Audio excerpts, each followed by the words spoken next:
You are listening to an exclusive on Pod Hub Network. Your city, your podcast.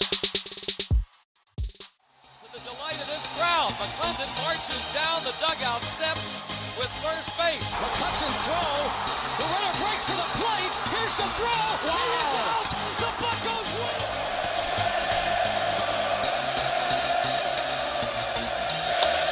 That ball's hit well to left center field. Back toward the track.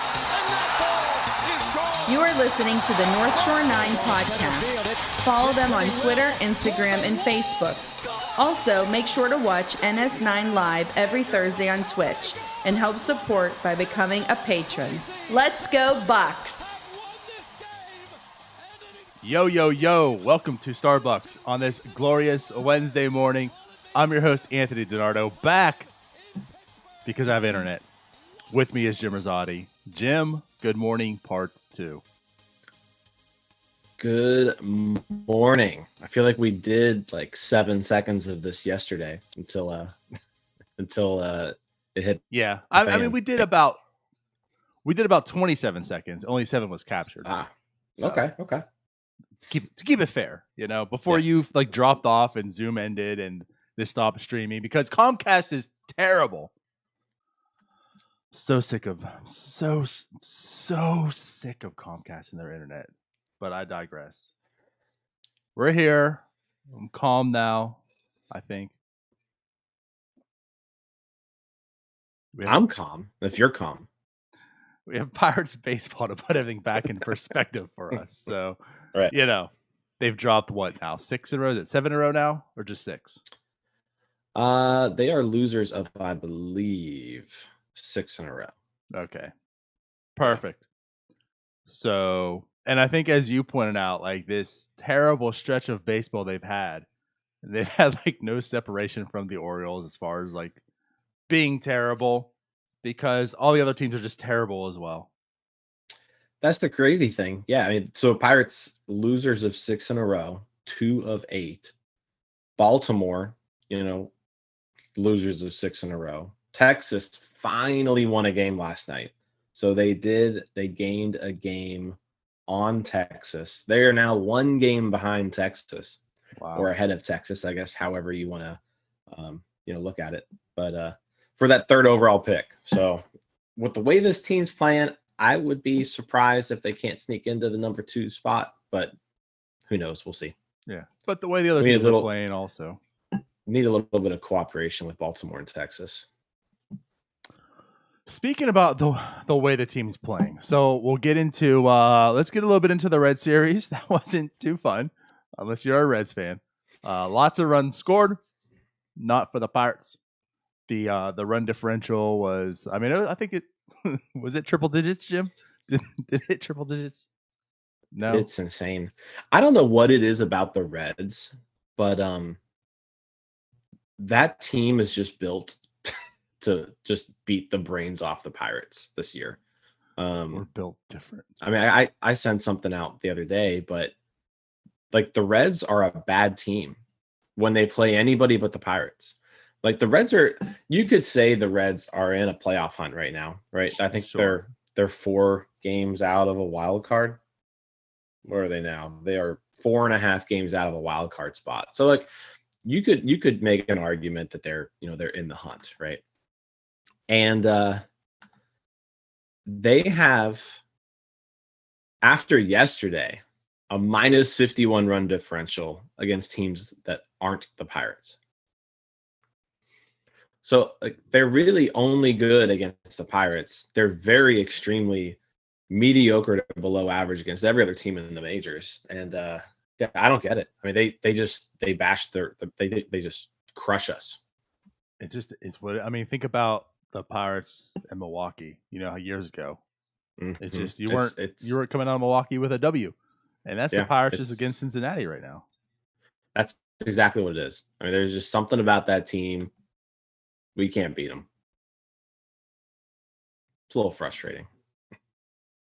I mean, it is. It is. I just hope, obviously, things change because right now it doesn't really matter, which is I Yeah. guess, good part about it, right? If you're going to look at the positive side, wins and losses don't matter. If you lose 38-0 or if you lose 1-2, still a loss. You're still moving forward. You're getting that number 3 draft pick, and you're going to continue this rebuild into hopefully success in a few years. But right, man, like it's kind of crazy because the team can hit though. The team can hit, but you are correct. This team isn't. I'm not going to go as far as you saying like they're a bad team, but they're not a good team, and they haven't been a good team. And this entire rebuild and roster construction they've had and such has just kind of boggled my mind for some years. They're not this really good team though. But you are correct. Until the Pirates come to town, or until they come into PNC Park, and then they're just like the most elite team you ever find.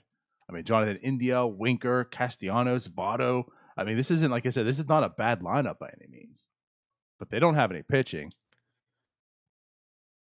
The closer is sporting like a 7 ERA on the year. Yeah. I mean, it's weird. They do have a really good lineup. Votto's having a resurgence this year.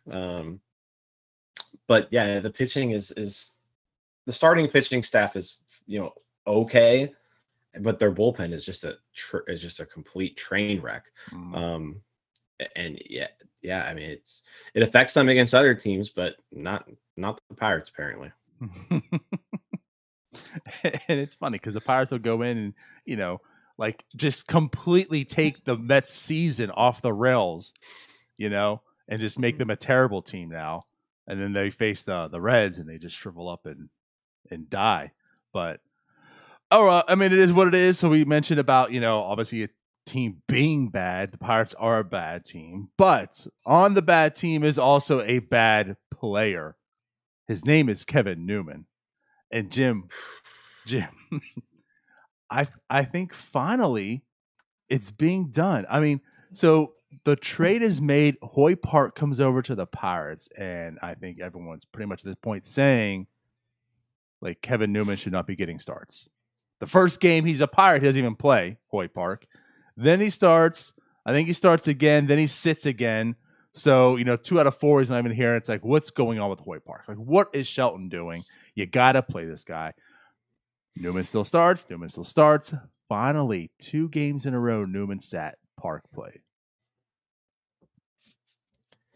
Newman was back in the lineup yesterday. He was, but you are starting to see him losing some playing time. Because I mean, I feel like before, you could pencil Newman in for pretty much every game.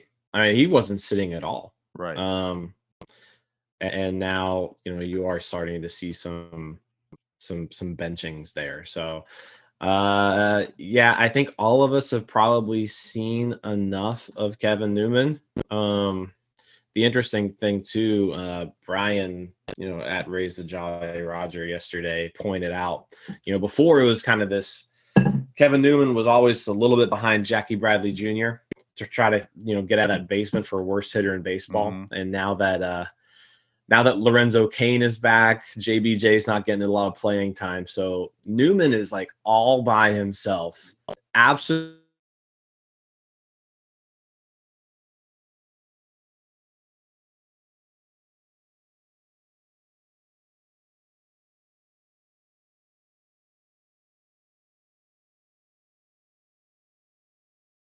Hold on.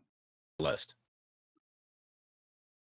So if you're watching this stream or hearing the podcast, apparently we had some technical difficulties there. Jim, you kind of cut out.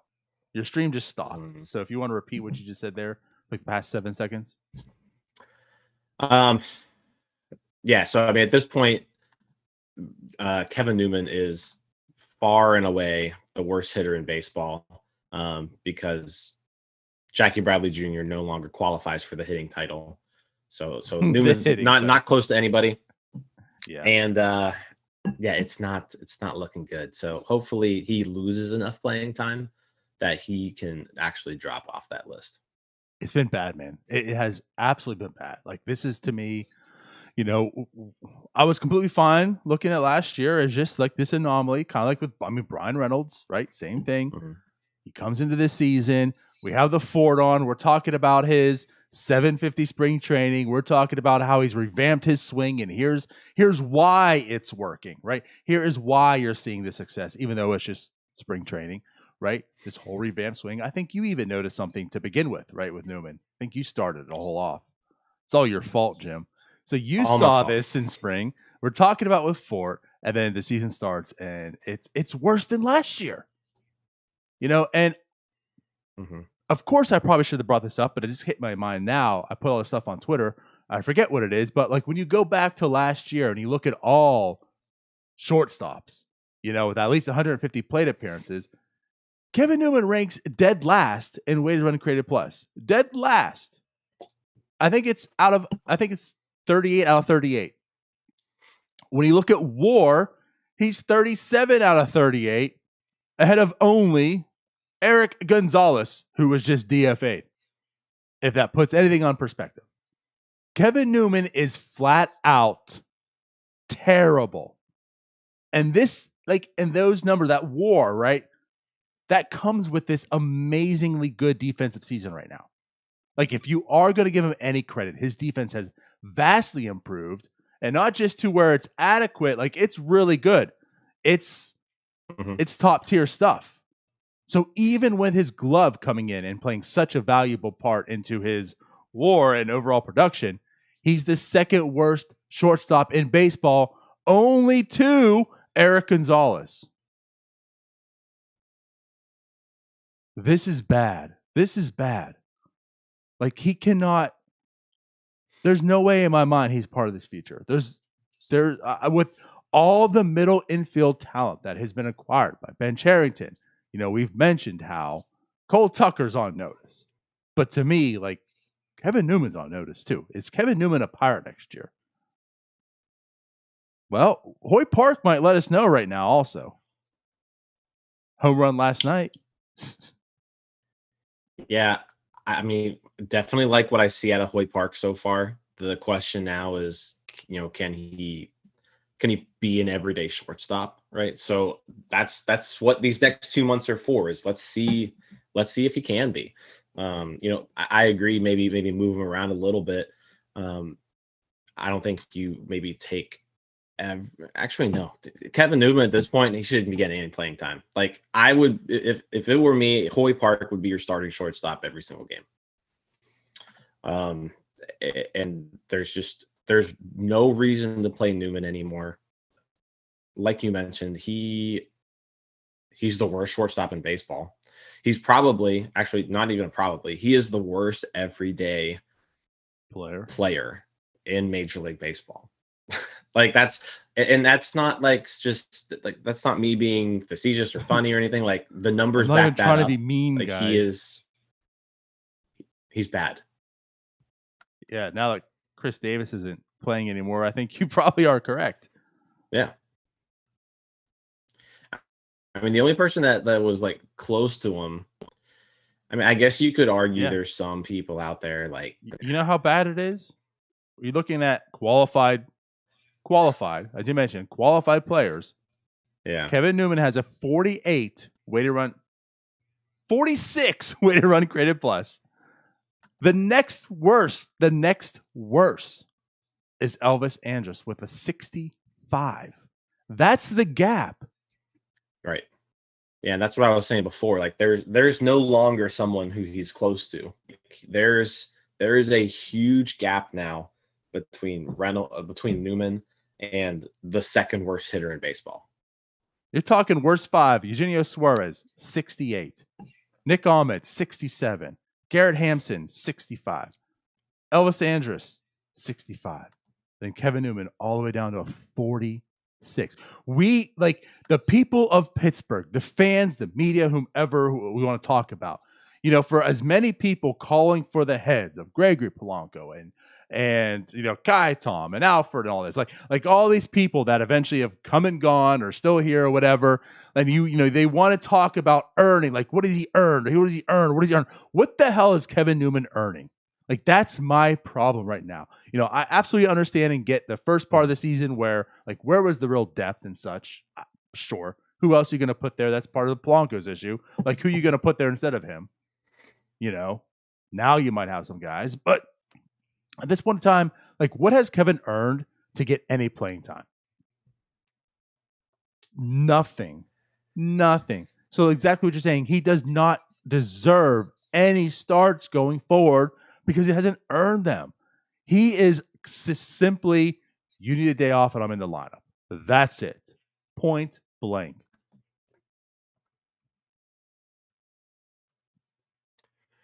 Yeah, I agree with everything you said.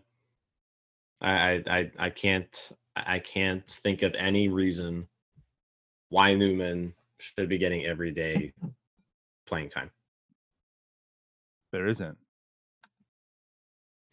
But for someone who now is getting everyday playing time, Jim, Anthony Alford. Anthony Alford comes back to the club.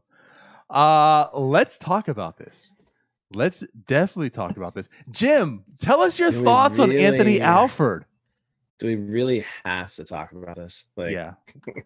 Yeah, we do. So I mean, at this point, I mean, a lot of what I'm doing on Twitter is just trolling. But I understand giving Alford at least a little bit of a shot here based off of what he did in AAA.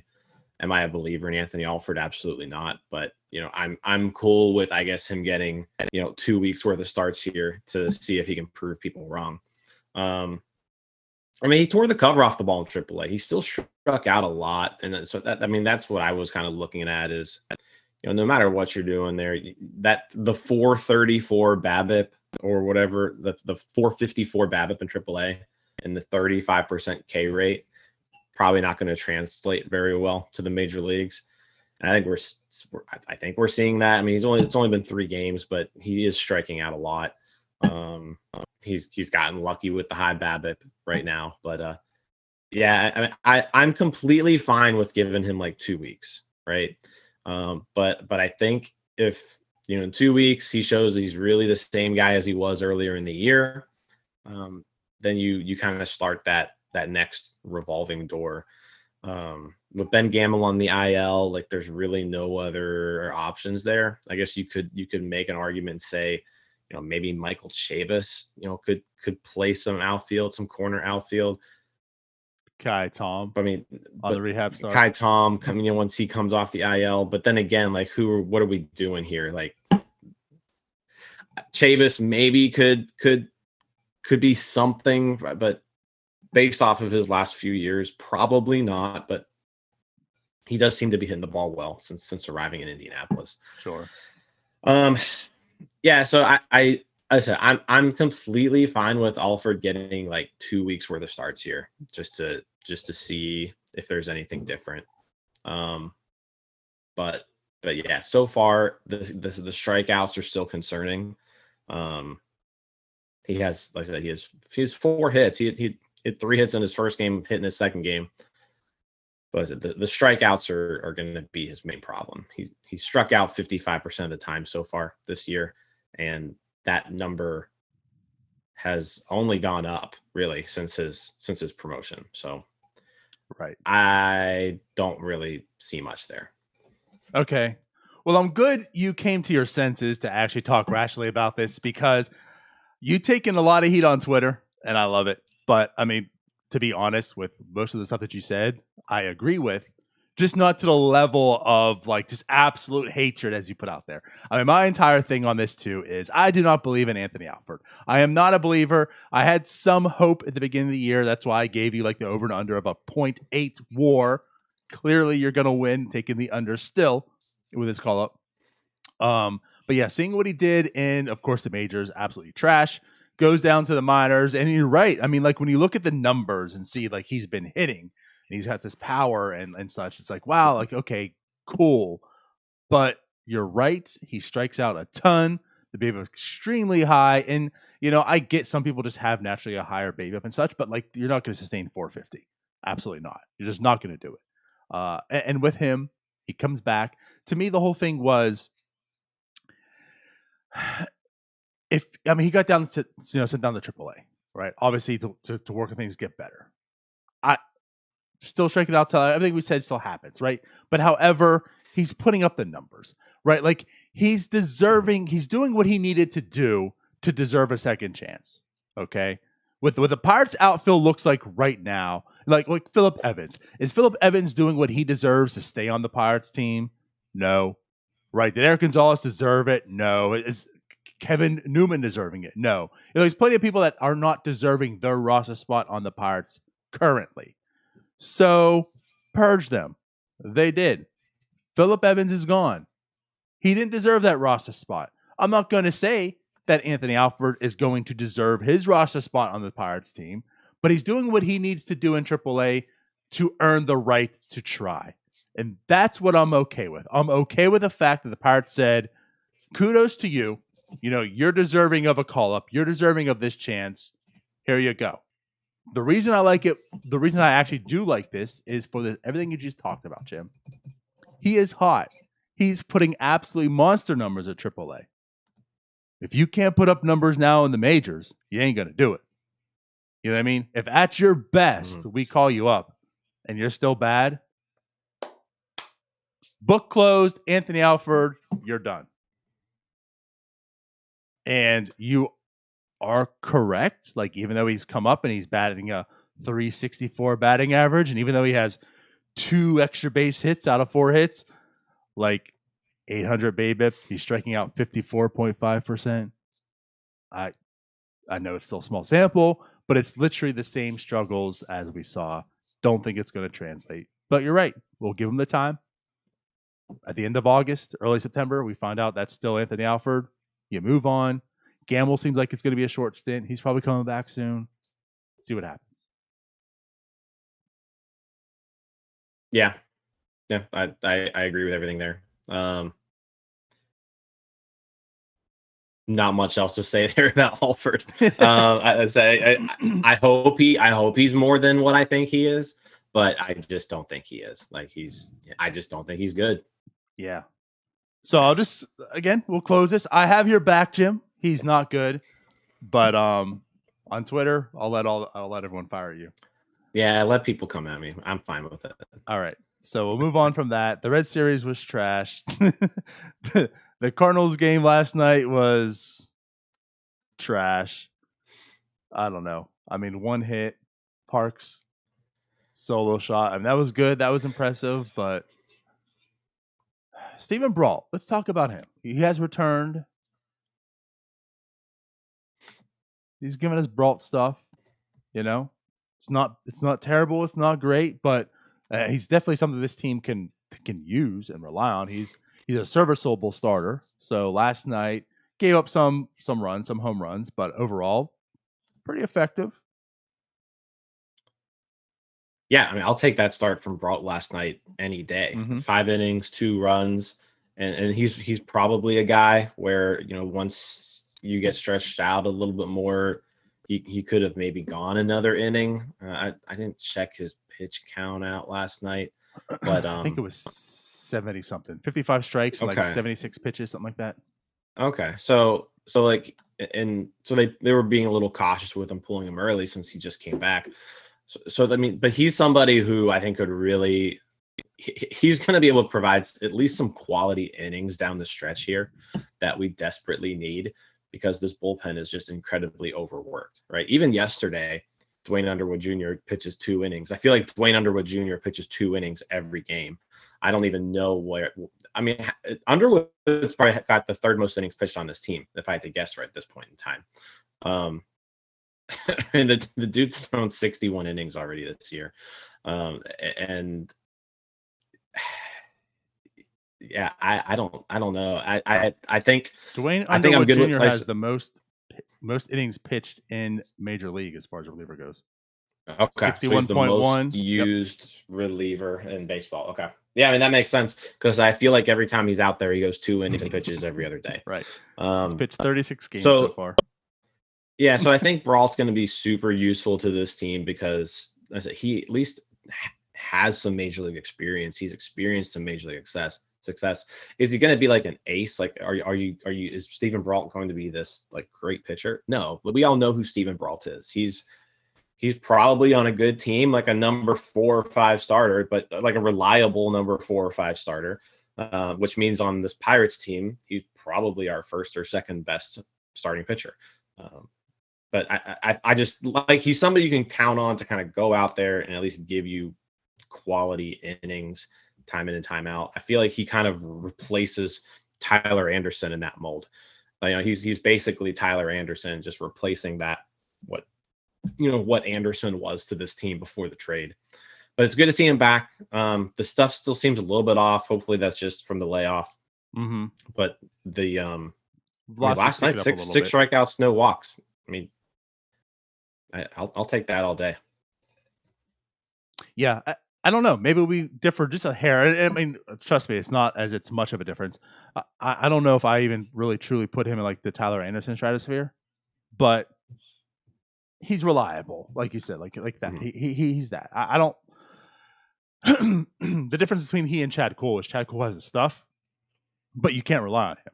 Where Stephen Brault doesn't have the stuff, but he's going to go out there and give it to you, and you can trust him. That once, of course, is the arm's there, right? The health's back, and he's stretched out. He'll give you 5 innings at least every time. Or Cole could be out in this second inning with a right. a 90 pitch count, So yeah, and last night, 78 pitches it was with 55 strikeouts. Oh man, I was almost on top of it.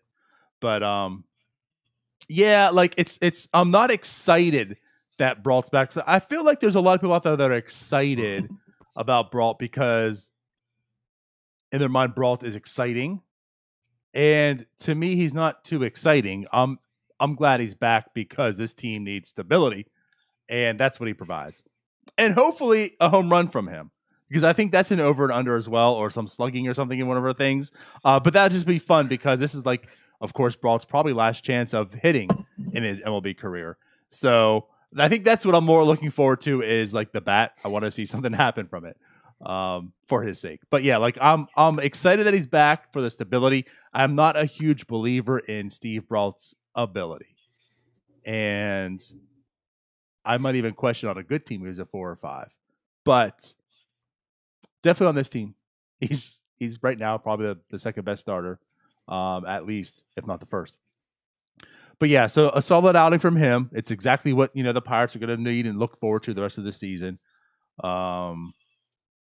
The bats just are terrible. The streak, they just look awful, and like the Cardinals aren't even that good. Like that thing, like watching that game too. That's the other thing. Like the Cardinals just, man, We talk about you're saying the Reds are a bad team. Like the Cardinals are a bad team. Mm-hmm. Yeah, I mean the Cardinals, and I don't really get it. I guess it's just some of them are getting old, but I mean, if you look at the numbers, like Goldschmidt and Arenado definitely aren't who they used to be, but they're still solid major league players. Yadier Molina is still okay, for a catcher, right? Harrison Bader's having a good year. Dylan Carlson's playing decent, for a rookie. I think he's somebody who could potentially end up being a pretty good player for them. But yeah, I think the Cardinals' main problem is pitching. Mm-hmm.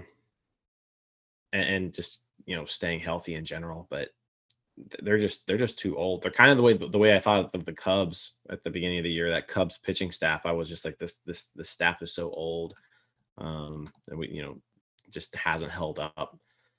I mean, Cardinals are a 500 team, which probably seems about right. I was just pretty disappointed. Like, I mean, how many times is Jay Happ gonna almost no hit us this year? And he's been awful. That's the funny part about it. Like he's been absolutely so bad this year. But when he's either on the Pirates or facing the Pirates, he's elite. It's ridiculous. And I mean, that Park home run, was really cool to see. His first home run as a major leaguer. He still just keeps hitting the ball. So again, just keep throwing him out there. The umpire last night too, like I guess I can understand why he threw a one hitter, because that umpire had just the widest strike zone, especially early on there, that I could remember. And I think it just, I don't know if that maybe threw off some hitters or what, but that strike zone was ridiculous just from the get-go. Yeah. But I'm what not it is. I one don't to think really like to complain about umpiring and such, Yeah, but same here. It was Same here. It was bad. It was bad. Yeah. I mean, the first two at bats of the game, Park and Hayes, they both struck out on pitches well out of the zone. And I don't know if that just kind of set the tone or what, but Charlie Hayes did not appreciate that either. No, Charlie Hayes on Twitter, who's like the most positive person in the world, Right. was not happy. He was not happy with that strike zone. Not at all. Yeah, not a lot to say there. It was a pretty boring game. One hit. What can you do? Yep, and I think just to wrap this up a little bit, because there's not too much to talk about with that game, I feel at least. But again, back to Hoyt Park. I mean, it's small sample. I get it. Things can change. Things can adjust. Nagowski was a cult hero, and now Nagowski is probably a DFA candidate as well. Things can happen quickly in Major League Baseball. But what Hoyt Park has done so far in his 32 plate appearances is shown that he deserves playing time. Absolutely. I mean, the guy's batting .310, on base .355, slugging .552 now, striking out just 22% of the time. Like, this was an intriguing trade, right? He's kind of just blew up on the scene this year as a 25-year-old guy in AAA who's just dominating those numbers, and so far, so good. Is this going to be his career? Is this what he's going to be the rest of his life? I don't know, but he's deserving of all the play time. And with that even being said, like, unlike Anthony Alford, who the eye test, right, still tells you that maybe it's not there, even though these numbers are there. Like, Hoyt Park looks legit. Like, he looks like he belongs. And I like this guy. Like, I like this kid. And the bat too. Like, just the swing. I know they compared it to Ohtani a bit, but when you look, it does have that comparison. Not here to say like he is Ohtani by any means, but he's got a fun swing, and I like this kid. Well, and the versatility is huge too. I mean, the fact that you can put him pretty much anywhere on the field is pretty nice. And so, like we kind of did the Alford you did the Alford comparison, right? I mean, because both players were tearing the cover off the ball, putting up good numbers in AAA. Alford with a 167 weighted runs created plus in AAA. Park with a 179. The difference that you see though between how they got to those numbers is kind of just what makes me what makes me more interested with Park than Alford, right? I mean, instead of striking out 35% of the time, Park was striking out 20% of the time. And a 20% walk rate by Park in AAA. So it's just they put up similar numbers, like their counting stats, but just the way that Park got to those numbers just makes me just interested in him, to kind of want to see him. Yankees fans obviously liked him too. It's kind of weird to me that the Yankees this whole time have needed a left-handed bat in their lineup. So they go out there and they trade for Rizzo and they trade for Gallo, but they never gave this guy a shot. Like, he never got a shot. And I don't understand how he never got a shot. I know, right? Like, his only reason he was there is because of all the COVID issues, and they were forced to play their hand to call him up. But it's not as if they actually did it, like you said, to give him a shot. Like, this is what we need. You're that guy, but we're not even going to attempt to do it. Instead, right, we need you to be good. We're going to use you to get Clay Holmes instead. Like, that was it, right? In a package of Diego Castillo, who also home run last night. We'll talk about Castillo later. It's kind of mind-boggling. But like, I can't believe that this is someone we got for Clay Holmes. Facts. So again, small sample size. I totally get it. Things could come off the rails shortly, but so far, everything that you've seen, this is good stuff. I mean, he's already more productive this year than Kevin Newman. Yeah. And like from everything you see, I mean, there's no reason I don't think why he can't at least be at like the worst, like a utility player. I mean, Right. the fact that he's so versatile and he seems like a competent hitter, at least at the minimum. Like, this guy's a major leaguer. Just based off of what I'm seeing. Yeah, I can't dispute that. Again, so far, I'm still going to be cautious. Yeah. Oh yeah. But But so far, and like you said, like obviously it wasn't just like he just got called up and all of a sudden, like it's like with Nagowski, a good example. It's not as if like his AAA numbers you look at and it's like, well, why didn't they give him a shot? He just kind of came over here and it just kind of happened out of nowhere. And I think that's what led to him being such a cult hero, is because like he wasn't good and all of a sudden he couldn't be stopped. Right. But with Park, like he has some of this behind him. Like even when you don't look at his last AAA year, like even look at his entire career when he was nothing as far as prospect goes. And the guy didn't strike out at all. He walked a ton. Like there was stuff that was there that was appealing, and then this year just kind of broke out. So I'm kind of with you too. Like seeing what he's done looks like it could translate to the major leagues. Where like you and I say, like with Alfred, it doesn't look like what he's done would transfer. Give him the shot. When he fails, he fails. But with Park, I'm a believer. It's why I like the trade when it happened, because I look and I'm like, this might be able to translate. So far, it has. So far, so good. I'm sure at the end of the year, like the thing to me too is like even at the end of the year, if he has these numbers, I'll say great. But I'm still going to err on the side of caution because of, again, like think about with Brian Hayes, like the same kind of situation, right? Did the league truly adjust yet? Close, maybe not, give another shot next year, but that's why this year is so important. If he just came out here and flat out struggled for the entire season and just looked mismatched, then I think that decision to like not protect him next year is a lot easier. But so far, if he's going to continue doing this, like what you have, at least you're protecting him and you're building this roster with him in mind. Like you said, if anything, a utility guy, and we know how valuable those are. So yes, so far so good. I love everything I'm seeing out of Park. I mean, he's played 5 different positions already in 9 games. Yeah. That's valuable right there. Yep, for sure. Cool. So anyone else on the Major League roster you want to talk about before we get into the future? No. No. All right. Good. All right. So let's get down our farm segment.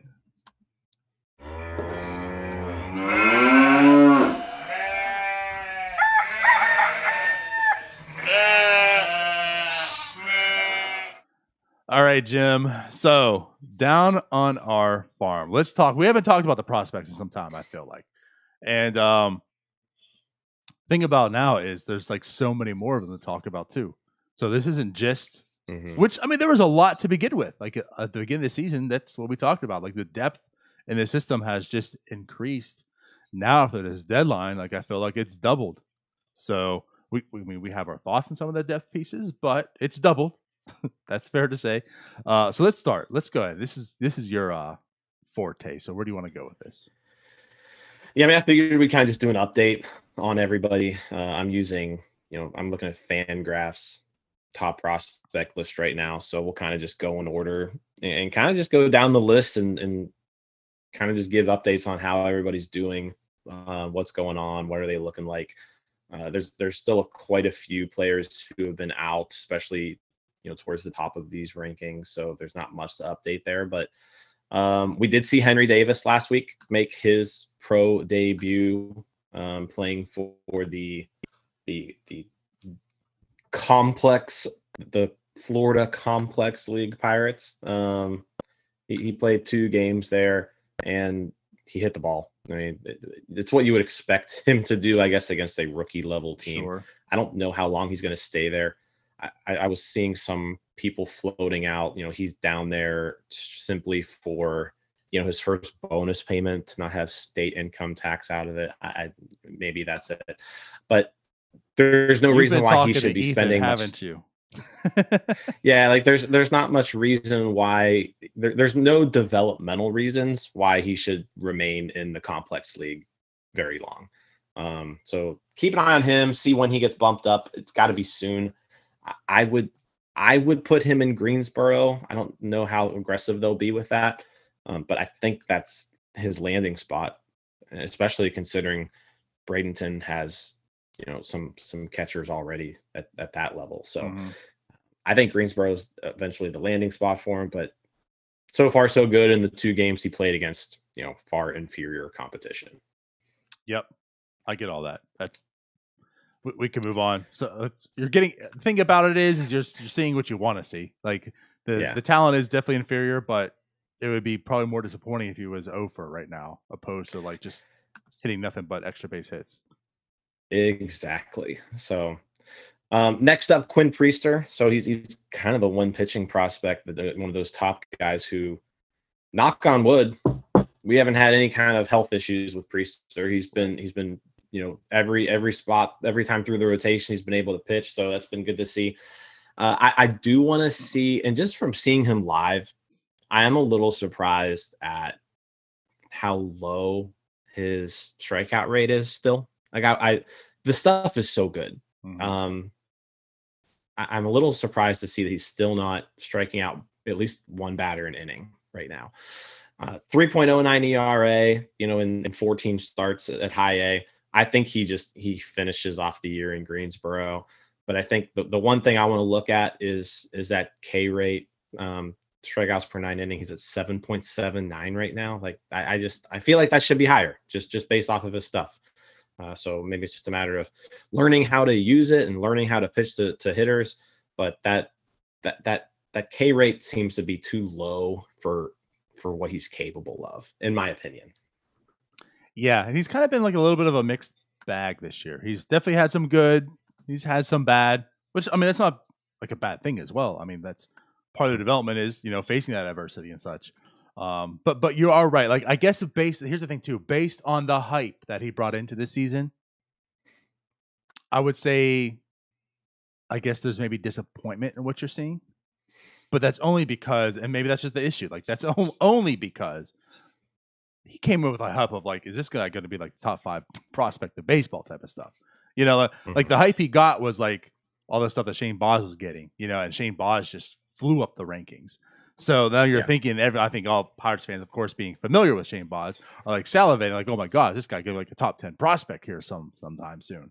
So there's still some, like you said, there's still a little bit of stuff that's, I'm not gonna say concerning, but doesn't maybe warrant that type of stuff. And like you said, the strikeout, the K rate, the walks a little bit high, especially with that type of K rate. So yeah, hopefully he can put some stuff together. But you saw it firsthand, right? Still, you still hear the stuff about his filthy stuff. So I'm still very encouraged by him. Yeah, and he's young. This is his first full season in pro ball, Mm-hmm. so we'll kind of just see how it develops. Like the stuff is there though, so it's just a matter right now of being able to harness it and use it correctly. Um, so Priester, that's where we are there. Next on the list is Contreras. No updates really. He's still hurt, but he is throwing. Hopefully, get him back before the end of the year. Next on the list, Piguero. Piguero was named the High A Player of the Week 2 weeks ago. So had just a monster week for Greensboro. Last week, kind of cooled back off again. So I think that's kind of what we've been seeing Yeah. out of Piguero all year is he kind of gets hot, then he gets cold, hot, and then cold. He's super young for his class. He's 20 years old. And he's holding his own, and the power numbers are there. 11 home runs in 63 games. That is what you want to see. The rest of the numbers are kind of just okay. But again, for his age and kind of where he's at, I'm okay with that. Like he's at least holding his own at a pretty advanced level, um, which is fine with me. Like I said, it'd be cool if he was just absolutely mashing the cover off the ball, but he's not being a disappointment by any means. Yeah, I feel like with him, and we'll talk about like Nick Gonzalez too. It's very similar stuff. I mean, injuries kind of derailed parts of the season. They know is coming back from the injury and such. They've both had their lows and they both had their highs. You know, so and it was almost like to the extreme. Like when both of them are bad, they're bad. When they're both good, like they're elite type of good. But right when you look overall and such, um, yeah. I don't know. I don't know what to take of him. You know, he also came in with like some hype, which most of it was, without seeing him. You know, we're finally seeing him play and such. Mhm. And like you said, like there's definitely youth to him, but there's definitely been some struggles this year. So still intrigued about what he's going to have, but yeah, I guess that's where I'm at. Yeah, I think the thing to be excited about most with Piguero is the power. For a middle infield, Yeah, like yeah. I that's mean, legit stuff. power hitting middle infielder who's 20 years old. I'll take those numbers all day. Does he have Dan Ugla type forearms though? No, he does All not. right. Tanaka Thomas next on the list. I think he's probably the first disappointment so far. Walk numbers are super high. This is also, really his. I mean, he's been pitching now for 17, 18, 19, 21. So he's you want to see the control numbers maybe to be a little bit better than where they're at. He's got a 4.64 earned run average in 42 innings so far this year. You can tell that they're giving him plenty of time off. They're not pushing him to pitch a ton of innings. But for somebody with his stuff, you definitely would like to see a little bit more from him. Especially because I think he's one of the Rule 5 guys this offseason. So, it is, you got to protect him probably because, I mean, at this point, he probably would get taken and get stashed away in some bad team's bullpen if I had to guess. He would be just like Oviedo this year in my point. Yep. Yeah. So like he's someone who probably needs to be protected. But you definitely want to see a little bit better stuff out of him coming down the stretch. Right. Yeah. I felt like, I mean, you're right. The walks are definitely very concerning. Now, to that, he seems to have put that a bit under control of late. So they were a big issue, but we look at his past 4 starts. And mind you, too, like he's not going the distance per se, but also last 4 starts, 4 innings pitched, 4.1, 5 innings, 4 innings. He only has 2 walks combined. He is hitting 100. I mean, like there's a lot of stuff that intrigues you, like you talk about, right? So like if there's anything with him, at least maybe he's starting to figure some stuff out. Like I said, like his past 4 starts have been better. And I do believe too, like he was injured as well, wasn't he? I forget what his was before he came back. Well, so I was checking with John Drecker over at Pirates Prospects, or Pittsburgh now I Baseball they now. just Network. Pittsburgh Baseball Now, or is that what it is now? Yeah. So some exciting news there. But he was saying it was just like time off, like they're just being really conservative with him and just not pushing him. They're just really limiting his innings this year. Well, there you have it. And maybe it did some good then, because the last start before that was 7 walks in 2.2, and then since then, as mentioned, 4 starts, only 2 walks given up. This is to me, this is like that very high risk, high reward type of guy. Like he could be all over the place, but like what he presents, I mean, if anything, he could be a very, very good bullpen arm, and that's why I think, like what you're saying, like I feel if he's not protected, he will get stashed, and someone will put him in their bullpen because he throws 100 miles an hour, and just hang on to him, kind of like what the Pirates are doing with Oviedo at this point. But I think Thomas definitely has more intriguing stuff than Oviedo.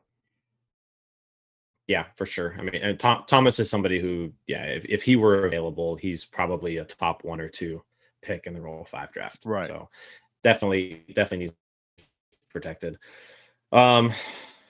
Gonzalez. Let's talk about Nick Gonzalez, last year's first round pick. Been tearing the cover off the ball of late. He also has gotten his strike rate down a little bit. One more time for Bucko Mike. Mashing as of late. Because it was a little concerning. Like you pick Gonzalez just because he's such a good pure hitter, right? And I know that the injuries kind of have derailed his season, where he's just never been able to get into a groove. So I'm kind of looking at some of these numbers with a grain of salt. But as of late, crushing the ball. He's got his weighted runs created plus up to 124. His strikeout rate's down to 28.4. It was like above 30, a week ago. But he is now looking like the hitter you want him to be. So it's just a matter now of, can he keep this up for a prolonged period of time? I mean, really, since like late July, he has really turned it on. I'd like to maybe see another week or two out of it. And I think ideally you want Gonzalez to end the year in Altoona. I think is what you want to see from a developmental standpoint. You want to see him get some double-A at bats before the end of the year. And I think he's on track to do it. Yeah, I'm with you. Like, so it's a bit disappointing with him as well, right? Like, this is what I wanted to see this year. I thought it'd be better. But again, like, there's been injuries, there's been inconsistencies, and like with Piquero, I feel like they kind of mirror themselves in this type of year. You wanted to see better out of both, especially Nick Gonzalez, though, being the number one, not the number one, but the first round pick last year. But right, like he's definitely turned it on. Did that home run go 500 feet then? Like, was that ever actually calculated? The one that left the stadium? Yeah, so I think the Greensboro Twitter account said it was like 408. Oh, okay. Because he pulled a huge difference. He pulled it like all the way out. So, yeah. Okay.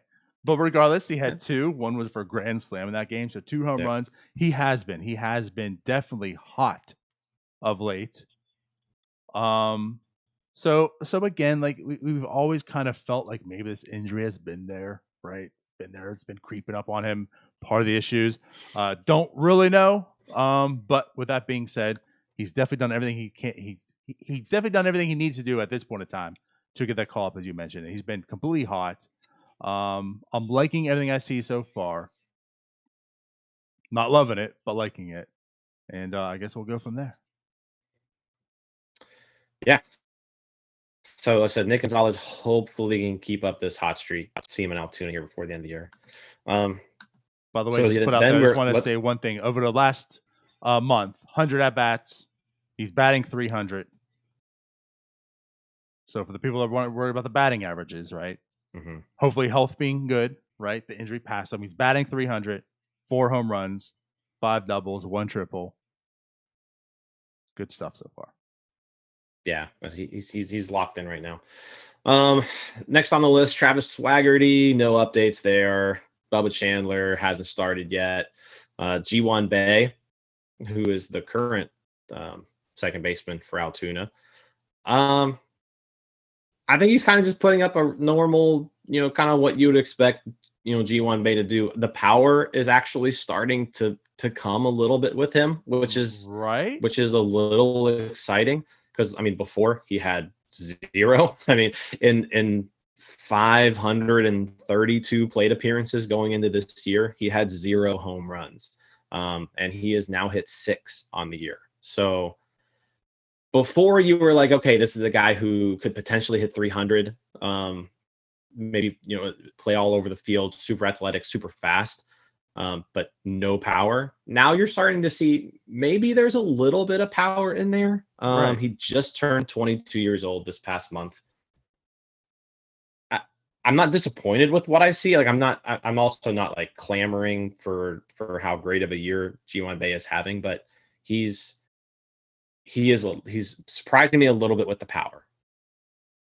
I'm with you. Like okay, so I feel as if everything you're saying, he was probably going to be like Ben Revere in the majors. Like if he makes the majors, right, his productivity would come of like being a Ben Revere type. He's not like there's no power. He's never gone to the stadium. He's super fast, right? Going to utilize that. He's got a good hit tool, probably better than maybe what Ben Revere had, obviously. But that is, I'm with you. So I'm not. When you look at the overall numbers this season, it's not as like super superb, and I'm just like salivating at him and wow, we got something. It's been okay. I feel like it's been better lately. Like he struggled right out the gate, really, really hard. So I feel like it's caught up a bit. But that's the other thing. That's what gets me is the power, the 6 home runs.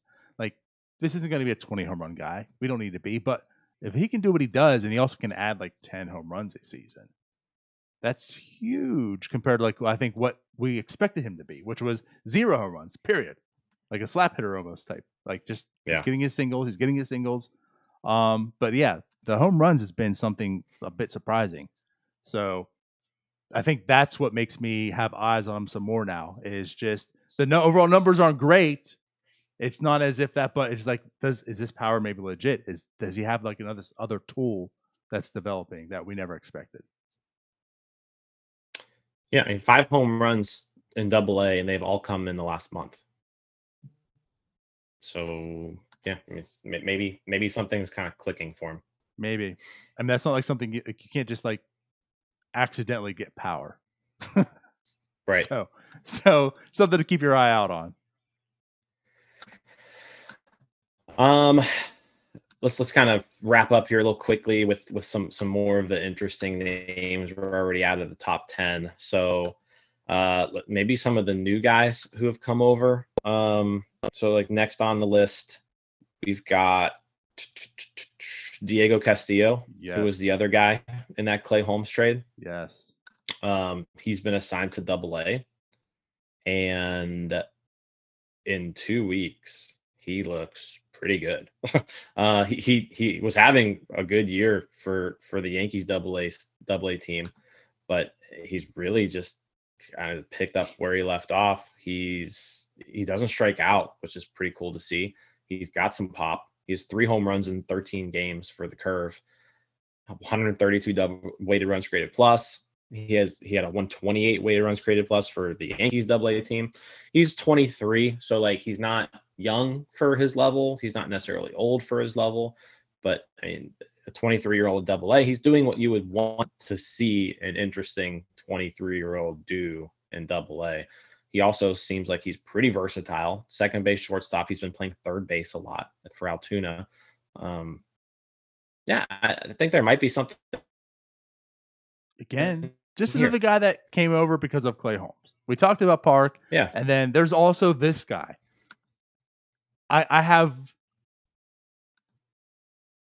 I guess there's some concerns, right? Like you said, like he's 23 in Double-A. Like, will this translate? We'll find out. Like, he's done everything well. Like, the difference is he doesn't strike out a ton, but it's not like Park walked a ton. This guy doesn't really walk a ton. He walks normally, if that makes anything. He doesn't strike out, but right, yeah. Like it's just compelling. Like the Pirates traded Clay Holmes. They have a guy who's starting right now in the majors, doing well, and there's also this guy who's doing nothing but mashing in the minors. Very intriguing. Yeah, definitely. Another name that came over, Ricky DeVito. He has not appeared in a game yet for the Pirates. Joaquin Tejada, the really young prospect they got from the Mariners. He made an appearance with the Pirates Dominican Summer League team. Pitched 3 scoreless innings, so I mean, it's 1 game. So who knows there? But he's at least in the system, getting some playing time already. Carter Binns, the other prospect acquired from Seattle, also with the Curve, and doing okay, striking out a lot. I think that's going to be his main issue, is he's striking out over 30% of the time. So I'm not sure, what's going to be there. I think this guy's ceiling is probably a backup catcher, but I mean, he is now at least a somewhat interesting catching prospect that is in the high levels of the minors, which we did not have before. Yeah. high. I'll put it that way. Looking at, Because there's another catcher I want to talk about here. It's not going to come over in the trades, yeah, but we'll get okay. to him. We'll get to him. Good. He's Good. next after. Another yeah, we'll get to him. Jack Sawinski, Yes. another guy who came over from the Padres. He was just tearing the cover off the ball in Double-A for San Diego, and ever since coming to Altoona, also tearing the cover off the ball. In 12 games, he's hitting .317 with a .442 on base percentage. He's walking almost 19% of the time. This is a guy who's interesting because, like, I think the raw power is there, and the strikeout numbers are actually like okay. Mm-hmm. The walk rate is super high. I think you could potentially see like a corner outfield, just strictly pure power hitter here with Sawinski. So another guy to keep an eye on. Like he kind of came out of nowhere this year, but the power seems legit. The walking is nice to see. Everything you want to see out of him. I find him more intriguing than Marcano. I really do. Yeah, I mean, he looks like he could be your prototypical corner outfielder who maybe could hit like 30 home runs in a year. Right. Like I don't know if he could do anything else, but the power seems legit. Next one, the guy you want to talk about, Yes. catcher from the Phillies. Oh, The Pirates actually acquired him twice, so they apparently liked him. Abraham Gutierrez. He in 6 games with Bradenton, he's hitting .526, Denardo. He's hitting .526 with the .609 on base percentage. sounds terrible.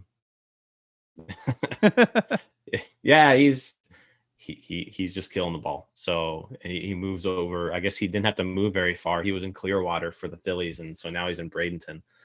So just had to hop across the bridge. But yeah, Abraham Gutierrez. The Pirates clearly liked him. He is off to a very good start. Yeah. No, it's funny you say that. That I figured we would talk about him because we're talking about the guys that came back in the trade. But the guy I want to talk about as far as catching goes wasn't involved in the trade. It's Andy Rodriguez. I mean, this dude is having a fantastic season. Now, I get it. It's A-ball, right? But he's 21 years old. He's an A-ball. He came over. He was in that. Why did the Pirates trade? Oh God, now I forget the name. Who? He was in the Musgrove trade. Yeah, he was kind of just the Mets. Who was the Mets pitcher kind of just snuck into that deal somehow? That the Pirates got that traded to the Mets. Mm-hmm. Who was it? What's his name? Son of a B. I can't think of it. But anyways, the Pirates ended up we felt like that'd be a good candidate for the Pirates to keep, like the Tyler Anderson that flipped the deadline, but they traded him then and got Andy Rodriguez, and Rodriguez done nothing but show I think he leads the league in hits now, right? What they said. And he's the current active hits leader in their league, yeah. So with the promotion of Orelvis Martinez. Yeah. Good stuff from him. And the last one I want to get and talk to as well. I think this is a good way to cap and end it. The guy who can hit. He can hit, Jim. Matthew Frazier. Is this maybe he's a good the biggest surprise? Good. I don't see how you could say he's not. Yeah, that means same with Ronzi. Even with Ronzi, how good he was. Is this is he the bigger surprise than maybe Ronzi? What's kind of crazy with Frazier is he's come out of nowhere so much that he's not even on prospect lists.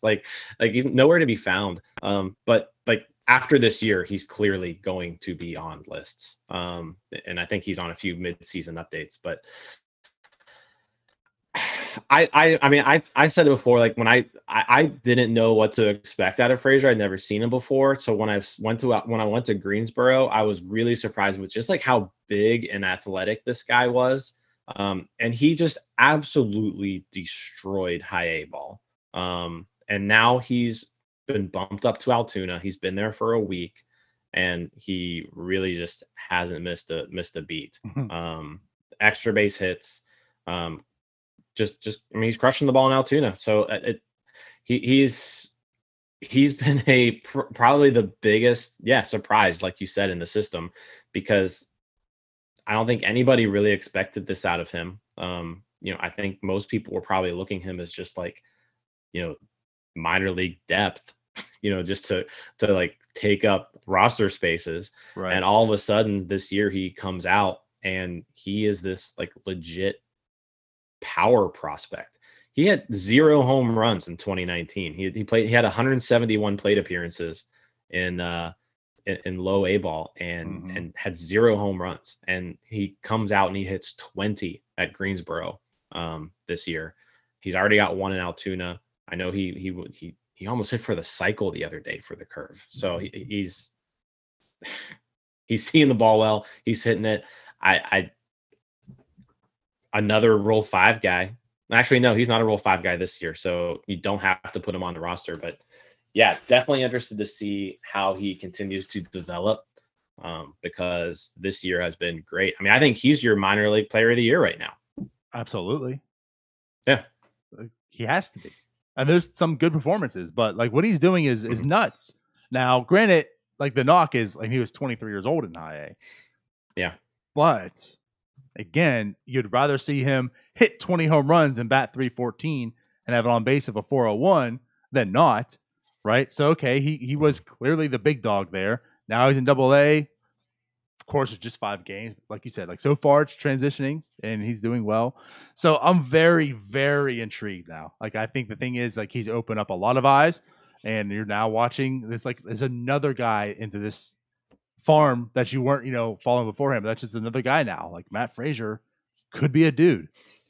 And I'm excited because the name might carry on. That's just what excites me. Just having a Frazier that can hit. Come on. But anyways, that and I also love it. I think it's got to be his brother who's on Twitter, who like just he posts like all of the Matt Frazier highlights. I think it's his brother. I'm not positive, but it's nice. It's nice to see he's definitely got some fans. Nice. Yep. So I think that pretty much wraps everything up. Anything else that you wanted to mention? I think that'll do it. Hopefully the big league team, like I said, there's a few things to at least be interested in. Bryce Wilson seems interesting. I just want to see him start, every 5th day. Hoy Park, we talked about. Hopefully we can, see him play as much as possible. And then watching Hayes and Reynolds, the rest of the year. So there's at least some reason to still watch the Major League team. As pathetic as they've been the past week or so. Right. I agree. It's going to be, as we see, it's going to be rough. We've mentioned it. It's going to be a rough end of the season, but there's stuff to see. I hope Castillo comes back too. I have some hopes for him. I don't think he's probably better off in the minors, but he's here. I want to start seeing some life out of him again. Who?